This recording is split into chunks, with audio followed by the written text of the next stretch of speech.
And welcome back to the All Sports Show live at the Premier Hotel Front Bar tonight. It's been a fantastic show, and there's a lot of punters here having a look at other stuff other than us. It's a big season coming up. We've talked about them for a long time, all the trials and tribulations, but there's a big feeling around at the moment that the Jets are going to have a pretty good year. And the guy to my left is the man who's in charge this year and for next year, and hopefully for a lot longer if they're very successful. Welcome to the All Sports Show panel, and also to Newcastle, Scotty Miller. Beautiful. Thank you, gentlemen. Welcome, mate. Mate, good to be here. I want to know what your very first thought was when you got the gig. What was the very first thing you thought? What I thought? Oh, okay, that's a big one. Was it shit or no, beauty? Or? You know what? It was actually recognition for all my hard work. Good. In the UK. Yep. And all that work actually paying off, and therefore being respected for what I do. But then actually turned to what an opportunity this could be. Yeah. And then what will it be? Yeah. That was basically it. So there would have to be a bit of shit in there. It seems to me that you guys keep bringing up that.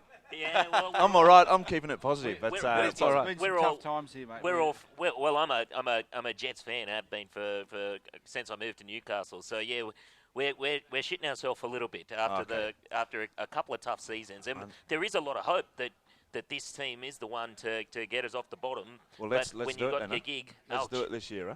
Let's do it this the year. vibe's been pretty positive so far. Yeah, listen, the people we've recruited, the club, have been great. They've adapted to the conditions well. They understand that it's been, as you say, a difficult time for the club, and they're really ready to turn it around, and the energy's high. I just like the fact that, I've known Bogues since he was like 12, 13, and having him back in town is just a wonderful thing. He's a real Newcastle boy. How's he been so far? He's been outstanding. Good leader? Just as a guy as well. I use him a lot in terms of sounding things off in front of the group and individually as well. He's that type of character who gives you an honest answer, but then his commitment on the football field as well. You see his performances to date. Yeah. The commitment he does show and the way he puts his body on the line. And we had our Jets in Business thing the other night, and it was a successful night. And the reference is his father. And obviously he said he's not as hard as his father, because his father was a good player Michael as well. was very, very hard. One of our biggest issues with the Jets is scoring goals. Yes.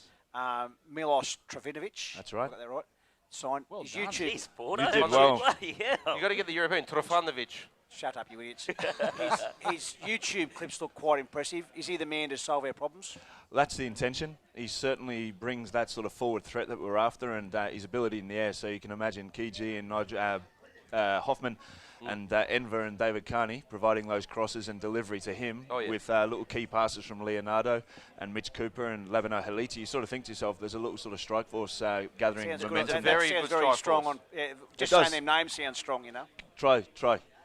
Reel them off then. Go for it. No chance. No chance. I got Milos. Yeah, that's it. What's the thing that you're most excited about for the coming season? To rebuild this club.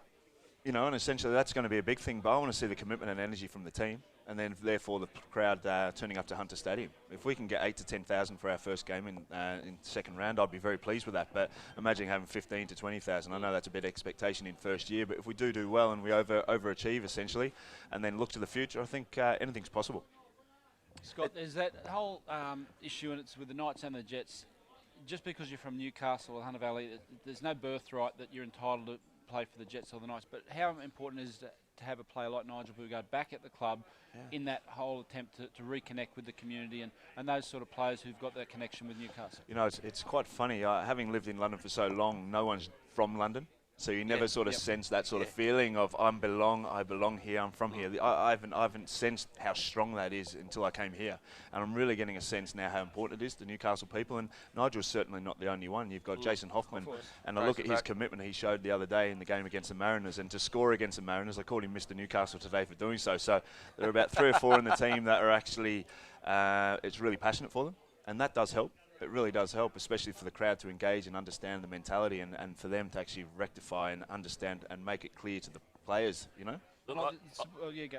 I think that's essential. I think there's nothing Newcastle loves more than people that love Newcastle. Yeah. So the thing that really changed for me is that as soon as I started putting myself out there on a national stage to say how much I love this town just engulfed me. Yeah. So we brushed you until you started winning. Exactly. Actually, winning. It was pretty helps. strategic, You're wasn't it? still Winning to helps convince. as well. You're still to convince me, Kurt. Winning helps. I mean, if no matter where they're from, if they come to the town and they embrace the whole community spirit, and the club starts winning, the town will embrace them back. But you do need to have some of those core players in the group, that nucleus that have got some connection to the Hunter. No, But you're as you spot said, on. you can bounce things off, and get a feel for that. It's not even something they say or they do. It's more of their body language in terms of how they're committed they are to it. And as I said, I referenced the Central Coast game. Just their aggression in terms of getting back into the game and winning that game from certain people. Nigel was a standout and Jason Hoffman was a standout. He actually got hit in the head from a free kick in the first 10, 15 minutes, and he therefore has been concussed. But he played the rest of the game and told the physio afterwards he was concussed. So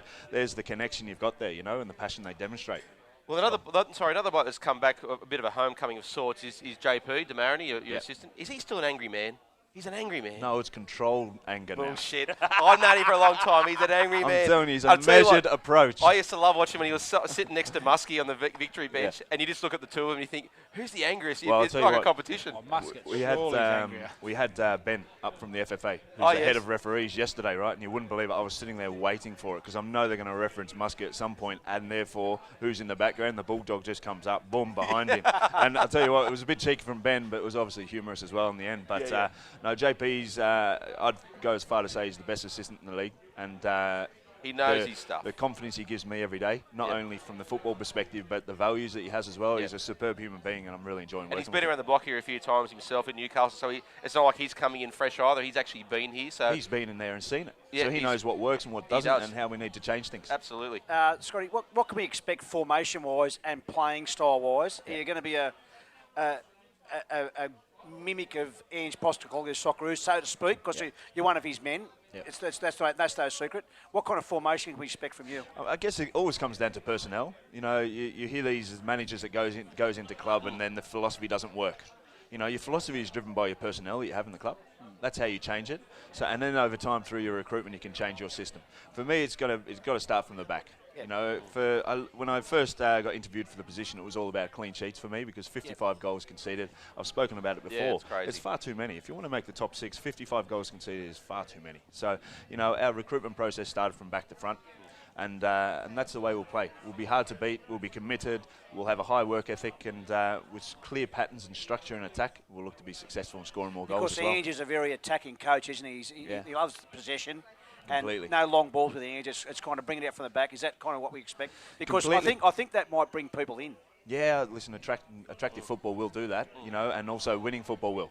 So there's a fine balance, and I say to the players, it's not a definitive way of how we're going to play out. It's about making the right decisions in possession. That's the difference. So it's a mature player, an intelligent player. We've tried to recruit here. Yeah. What's your realistic goal for this year? Like, obviously, everyone wants to get to the finals, but you are working at rebuilding a club, not just a team, but a whole club. So what is your realistic goal for you? What would you feel was success? I almost would answer that in taking it off the field. Yeah. Because if we can engage in the community, like we speak about, but I'm talking not from visiting schools, but actually them wanting to come and support the club. Yep. I think that would be successful. There's an absolute want in the community to want to support. Yeah. They just want a reason to support. Exactly, that's what I mean. And when the if football you can provide that, it's done. I think that was a perfect answer, Scott. I mean, I was at in the third season when they played FC over here, and the semi-final and beat them 2-0. Was it correct? It was a fantastic night. I'm an old rugby league, old school nights player. That was one of the best nights of my life. It was a great atmosphere over here on the stadium. Yeah, for sure. And if that engagement with the community happens again, there's something special going to happen. People want to come to the games. That's right. And engage in the team and support us. What will happen?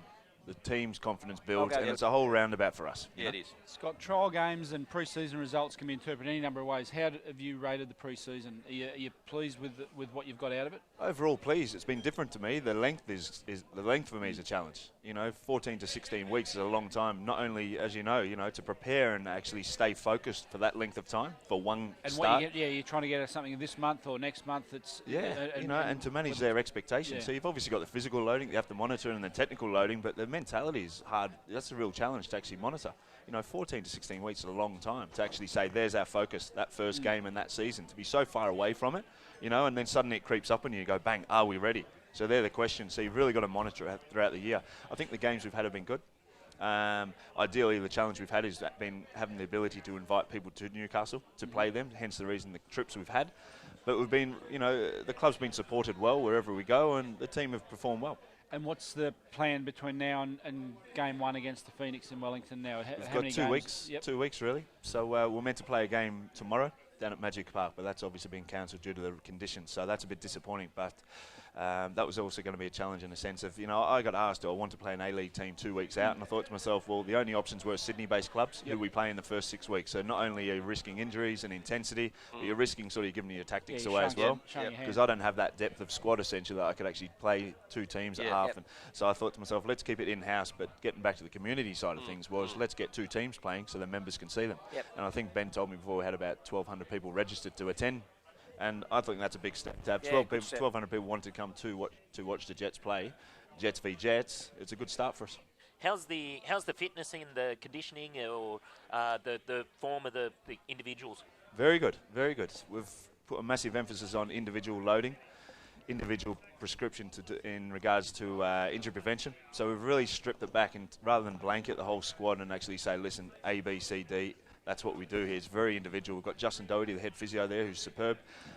He's a very driven man, and for him to be doing and the capacity that he has at such a young age, it's very pleasing for me because he's a local boy as well. So we talk about players. We've got local staff in there as well that are very committed to the club, and I think that drives the players on. How do you compare the pre-season work to what the guys are doing here to what you were used to in the UK? That's the hardest thing for me and the biggest challenge I've found. We would be playing a game within 3 or 4 days, plus a flight to Asia or America.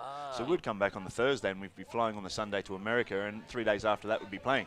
You wouldn't be playing 90 minutes, but the guys would be participating at least 45 minutes with the jet lag as well. So with a 5 to 6 week pre-season, you're into it straight away. But on the flip side of that, they don't have as long off, so they're not as deconditioned. So that's the flip side of it. But 16 weeks, it's a challenge. Mate, 7 years in Fulham.